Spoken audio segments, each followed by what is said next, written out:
Assalamualaikum warahmatullahi wabarakatuh. Perkenalkan, saya Aulia Mahdia, program studi Hukum Tata Negara semester 6. Di sini saya sedikit akan menjelaskan tentang penyitaan dalam hukum acara perdata. Yang pertama masih bersumber pada KBBI Daring. Istilah sita sendiri diartikan sebagai perihal mengambil dan menahan barang menurut keputusan pengadilan oleh kepolisian atau alat negara lainnya. Terus ada dari Muhammad Yahya Harahap menerapkan bahwa penyitaan berasal dari terminologi beslach dan istilah bahasa Indonesianya lah beslah, yang istilah bakunya adalah sita atau penyitaan. Muhammad Yahya Harahap menguraikan lebih lanjut pengertian penyitaan. Ada beberapa.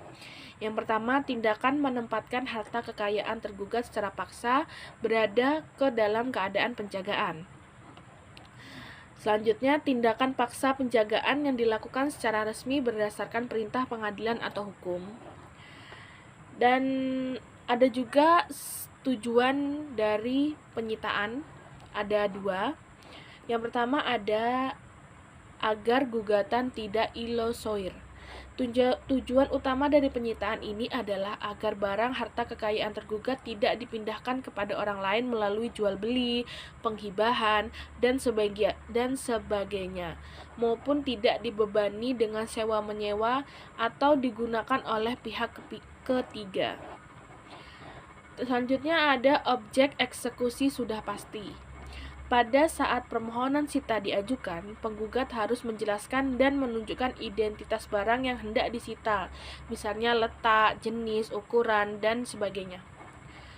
Atas permohonan tersebut, pengadilan jurusita memeriksa dan meneliti kebenaran identitas tersebut.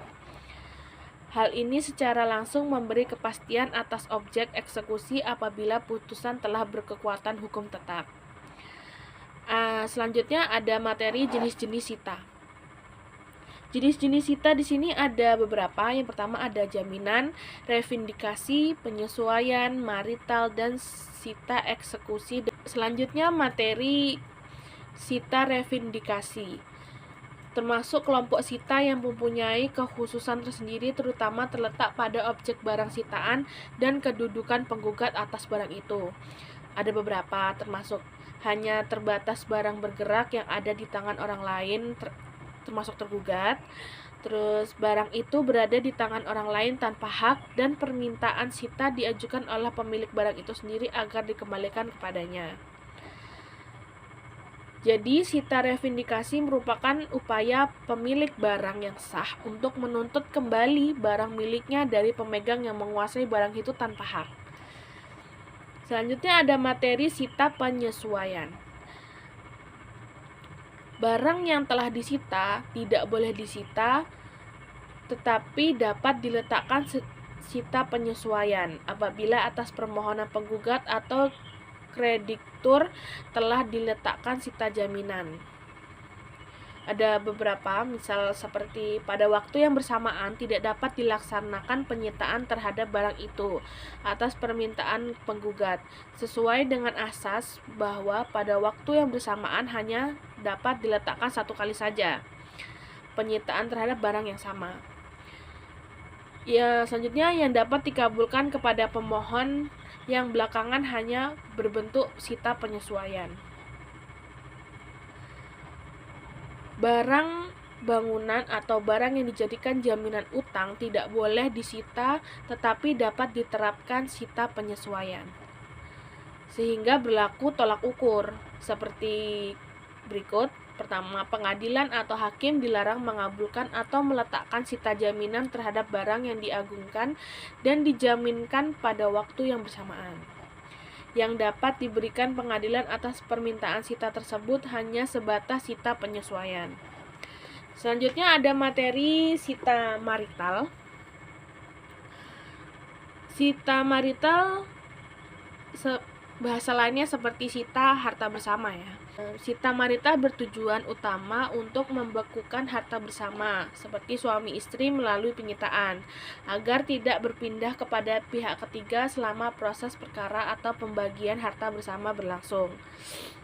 Perlu diketahui juga bahwa pasal 95 ayat 1 KHI memungkinkan untuk dilakukan sita marital oleh seorang suami istri dalam suatu perkawinan tanpa melakukan gugatan perceraian apabila salah satu melakukan perbuatan yang merugikan dan membahayakan harta bersama seperti judi, mabuk, boros, dan sebagainya.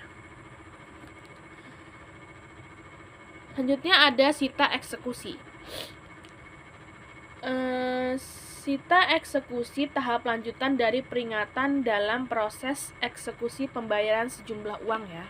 Sita eksekusi bermakna sebagai pengganti dan jaminan jumlah uang yang diperoleh setelah barang yang disita dijual lelang, sehingga dapat dipahami bahwa sita eksekusi dilakukan dalam tahap proses.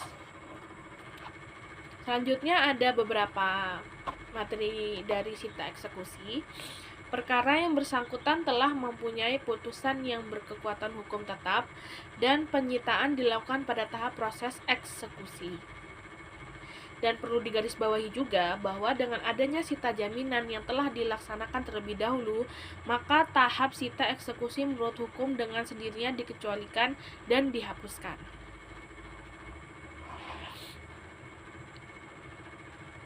Tahap eksekusi sebab asasnya otomatis beralih menjadi sita eksekusi pada saat perkara yang bersangkutan mempunyai putusan yang berkekuatan hukum tetap.